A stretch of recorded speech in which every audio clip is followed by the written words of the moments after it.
train de parler de Saint Seiya épisode G, et aujourd'hui, ou plutôt cette nuit, on va parler de Saint Seiya épisode G, tome 2.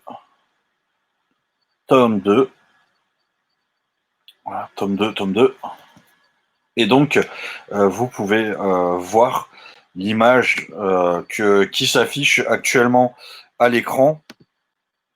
C'est donc tout simplement l'image du tome numéro 2 qui a été publié en France, donc chez Panini Comics à partir de l'année 2004. Vous avez Aliolia du lion qui s'affiche sur votre image. Alors avant qu'on commence, évidemment, je vais tout simplement vous rajouter dans le chat, on est sur Twitch, je vous rajoute dans le chat juste les liens de notre site, de notre Facebook, si vous avez envie de nous suivre. Et évidemment, pour ceux qui sont là avec moi, n'hésitez pas, si vous avez des questions, vous les posez dans le chat. J'y reviendrai, voilà, quand je les verrai. Je vous rappelle aussi, il y a un petit bandeau qui est en train de tourner. On a notre convention, la GeeksCon, donc les 27 et 28 juin, donc c'est samedi et dimanche qui arrivent. On sera sur Facebook, on sera sur Twitch, on sera sur YouTube. On va faire le samedi, ça va être de l'animation, avec de la K-pop, avec du cosplay, avec des jeux, des quiz. Le dimanche, on aura des discussions sur l'e-sport, sur les comics, les figurines. Il y aura aussi des quiz. On aura de l'animation sur scène, etc.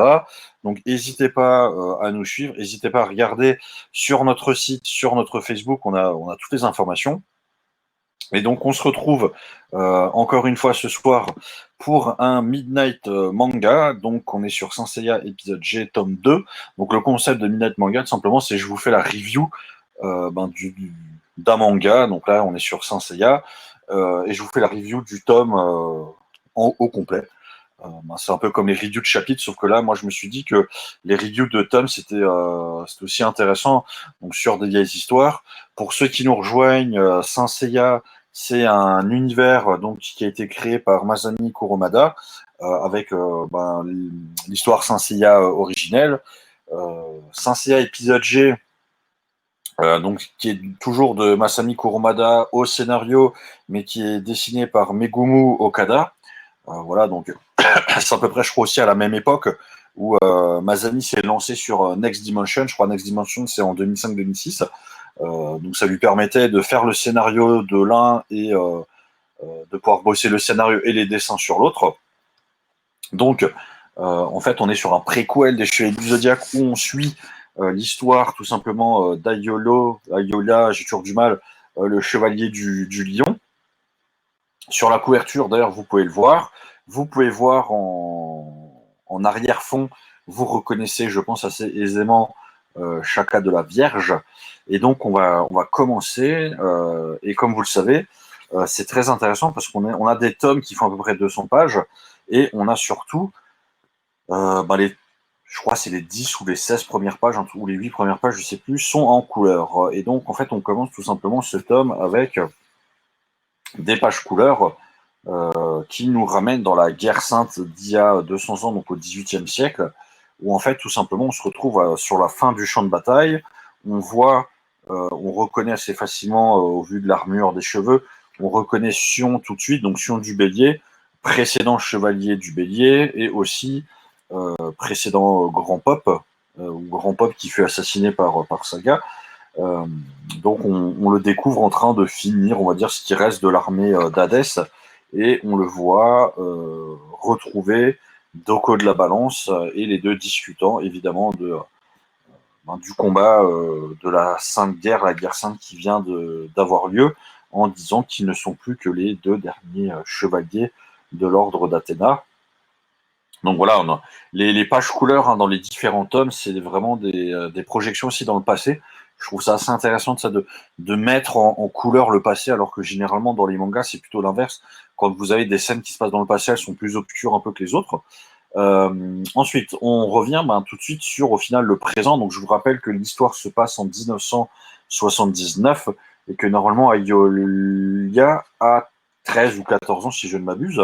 Donc on arrive tout de suite en fait sur une scène où on voit quelqu'un arriver dans une tenue assez sombre, sur un cheval portant lui aussi une espèce de tenue assez sombre. Et on le voit combattre tout simplement des soldats lambda de la garde d'Athéna, utilisant, puisque là on a le texte de l'attaque en fait qui apparaît clairement, utilisant ce qu'il appelle Ebony Vortex. Ebony, donc qui veut dire ébène noir. Donc on comprend tout de suite que c'est un ennemi obscur en tout cas. Et on le voit vaincre assez facilement les adversaires qu'on lui oppose, en sachant que ce ne sont que de simples soldats, donc il n'y a pas de réel danger pour lui, j'ai envie de dire, d'affronter ce genre d'adversaire.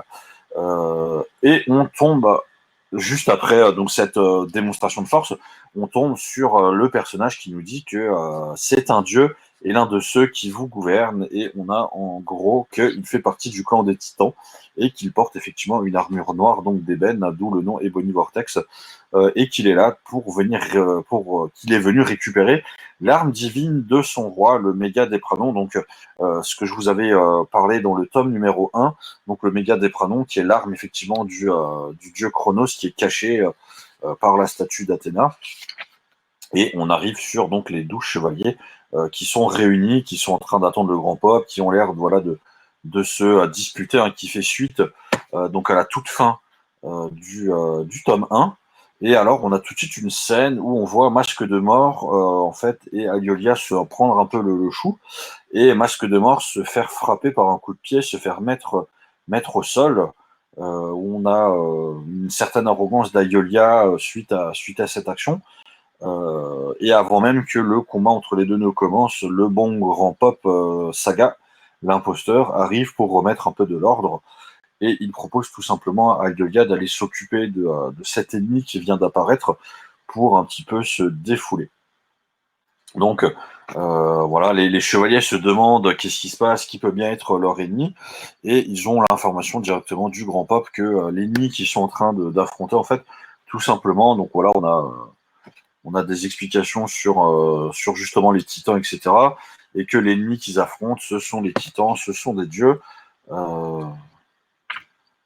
donc voilà, et il explique aussi, effectivement, qu'est-ce qui les amène ici. Ils sont venus récupérer l'arme de Chronos. Voilà, donc beaucoup d'informations distillées par, par le grand pop Saga l'imposteur. Euh, Évidemment, les chevaliers ne se posent aucune question sur comment est-ce qu'il sait déjà tout ça. Euh, alors que nous sommes totalement dans le néant. On arrive ensuite sur tout simplement l'arrivée de Ayolia face à son premier adversaire. On a l'histoire là qui commence effectivement à se mettre en place. On a le déroulé. Hein. Voilà, la raison principale du combat qui va avoir lieu dans les tomes qui vont suivre. On a donc dans le tome numéro 1, Ayolia qui a montré sa puissance, qui a montré aussi un peu son caractère. Maintenant, on va le voir affronter un véritable adversaire. Euh,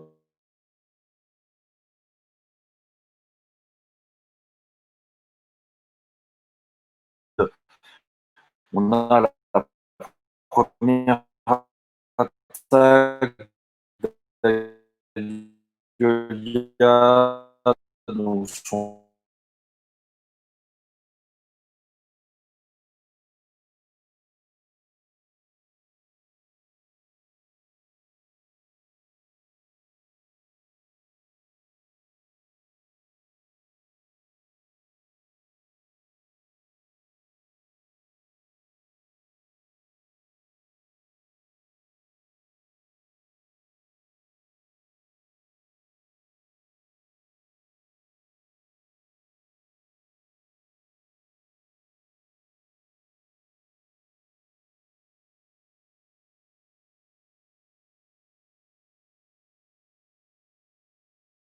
un petit peu avant la première fois qu'il apparaît, quand il dit je fais partie de ceux qui vous gouvernent, puisque Hyperion, normalement en grec, ça veut dire celui qui gouverne ou celui qui se tient au-dessus, donc qui est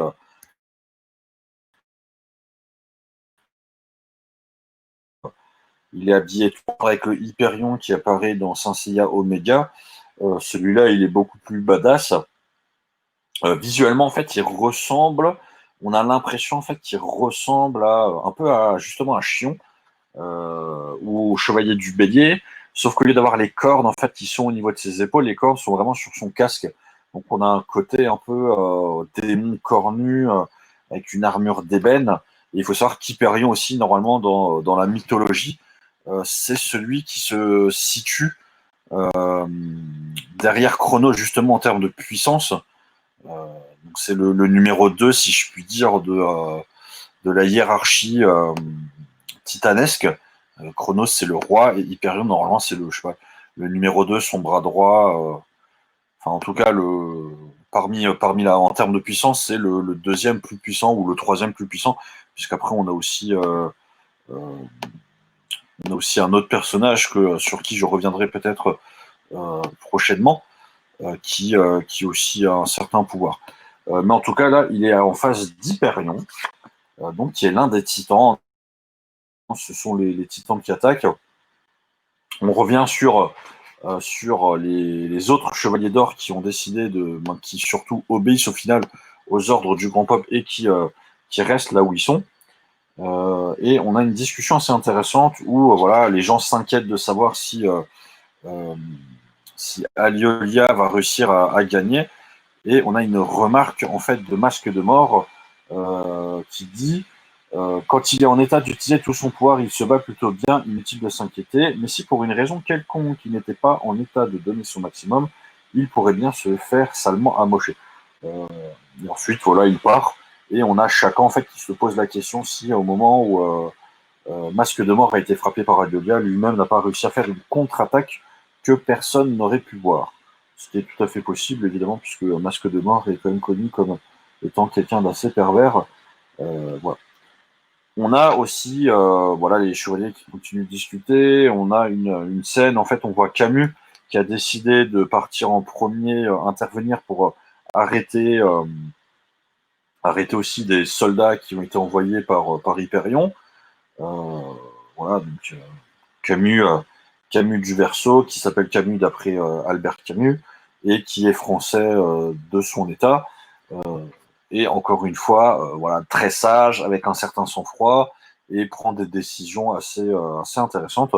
Et on revient sur le combat entre Hyperion et Aiolia, et on voit que Aiolia voilà, semble, en tout cas, je ne vais pas dire des ailes, mais plutôt des crocs, semble se voir pousser des crocs, car il voit que donc sa protégée Lythos est en danger.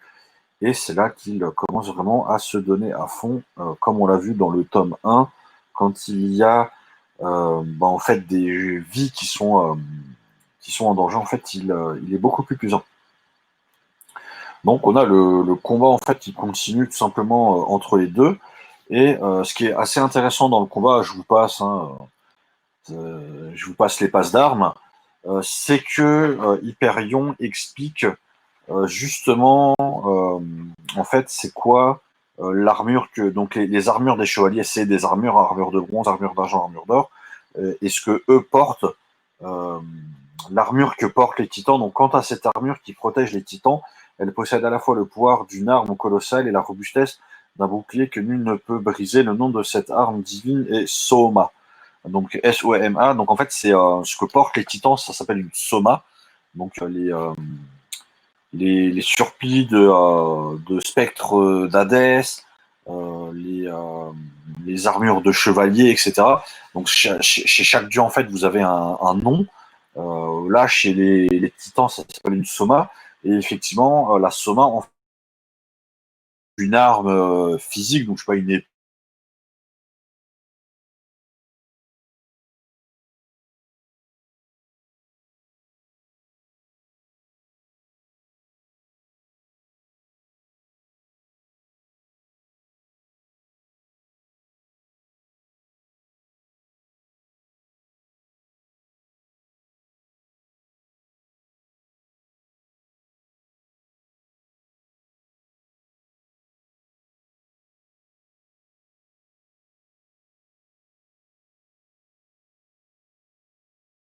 en fait, de détruire une partie de sa soma grâce à son lightning bolt, ce qui en fait étonne énormément Hyperion puisque les humains ne sont pas capables d'accomplir un tel miracle. Seuls les dieux sont capables d'accomplir des miracles.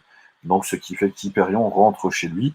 Et on a une magnifique image de Aliolia, à moitié recouvert par son armure, car celle-ci, enfin, il a enlevé une partie de son armure pour protéger justement Lythos, donc qui est sa protégée. Grâce à toi, Lythos, aujourd'hui, c'est la première fois que je comprends cette vérité pourtant si simple, que j'ai des crocs, non pas pour tuer les gens, mais pour les protéger. Donc voilà, durant le combat, en fait, il a eu son éveil de protection, si je puis dire, et c'est ce qui lui donne, ce qui lui a donné la force, en fait, de protéger les siens. Et malheureusement pour lui, son armure et son corps, son cosmos, se retrouvent en fait très affaiblis. Donc il se retrouve un petit peu comme Seiya dans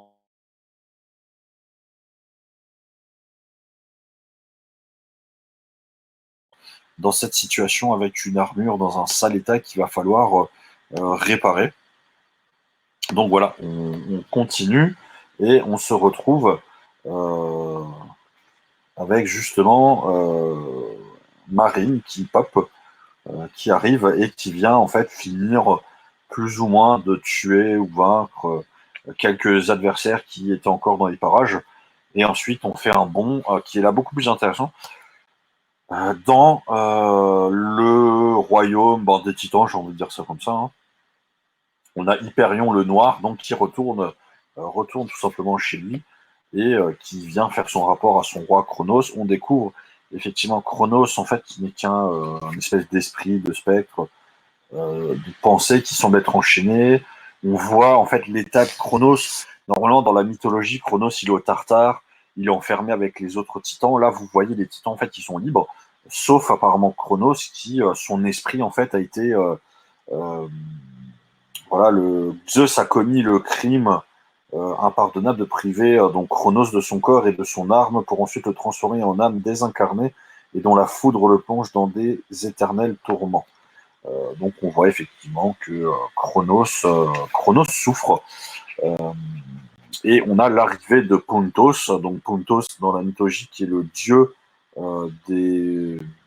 le dieu des vagues, le dieu je sais pas comment le traduire, le dieu des vagues, des tourbillons, quelque chose comme ça, quoi, de la marée. Euh, donc en fait, qui est un dieu. Euh, vous avez Poséidon qui est le dieu de la mer, vous aviez Océan qui est le titan de la mer, vous avez Pontos qui est encore la version précédente de ces deux personnages. Et donc on a des discussions sur Agiolios, le chevalier du lion, euh, sur le fait que ce soit Aliolia, oui, le fait que ce soit un néfaste présage. Le lion Aliolia accomplit l'impossible. Cette armure m'a été offerte par la déesse mère de la terre Gaïa, et pourtant il y a suffi de 2 coups de poing pour la briser. Donc vous voyez, Aliolia a réussi à faire un miracle. C'est un miracle, et donc voilà, on a des discussions. Mais que va faire Aliolia justement? Et Pontos répond à Hyperion, eh bien c'est très simple, il se dirige vers l'Est. Qu'y a-t-il à l'Est de la Grèce? Il y a évidemment la Turquie, mais il y a aussi le continent asiatique, et pour ceux qui connaissent, vous savez que Jamir se trouve sur le continent asiatique. Et on retrouve donc Aliolia sur un espèce de cliffhanger, je ne sais pas. On retrouve Aliolia en fait accompagné de Aldébaran du Taureau. Et que font-ils? Ils se rendent tout simplement à Jamir pour que, sans doute, Mu du Bélier puisse lui permettre de régénérer son armure. Et on se retrouve donc, pour ceux qui connaissent là aussi la série originale, alors je ne sais pas trop pourquoi Lythos les suit pour le coup, puisque Lythos, là, c'est vraiment une enfant, je crois qu'il doit avoir 10 ans, qui suit Maître Aliolia alors qu'elle devrait rester à la maison. Puisque c'est pas vraiment une gamine de 10 ans qui n'a pas d'armure et qui ne s'appelle pas Kiki, qui n'a pas de pouvoir, qui normalement devrait venir. Mais bon, elle est protégée par 2 chevaliers d'or. Et donc, on les découvre en fait donc pour ceux qui connaissent, un Shiryu, quand il s'est rendu à Jamir, a dû passer aussi par certains endroits. Et vous découvrez donc la fin de ce chapitre. On a tout simplement l'arrivée de Mu, euh, qui apparaît voilà, sans armure, dans une tenue très très simple. Euh, Et donc, quels sont les. Si vous n'êtes pas capable, partez immédiatement d'ici. C'est donc lui le seul homme capable de réparer les armures sacrées, Mu. Et vous voyez Mu, en fait, qui est effectivement dans une position, un état très calme, très, très bienveillant, qui demande tout simplement à Yoga de partir s'il est venu combattre. Voilà. Donc, on s'arrête comme ça sur le tome numéro 2. Moi, je vous donne rendez-vous pour un autre Midnight Manga, pour qu'on enchaîne sur le tome numéro 3. Je vous rappelle que le 27-28, on a notre événement, la KissCon. On sera sur Facebook, sur Twitch, sur YouTube. Je vous invite à nous suivre. Si vous avez des questions et autres, n'hésitez pas. Et on se donne rendez-vous pour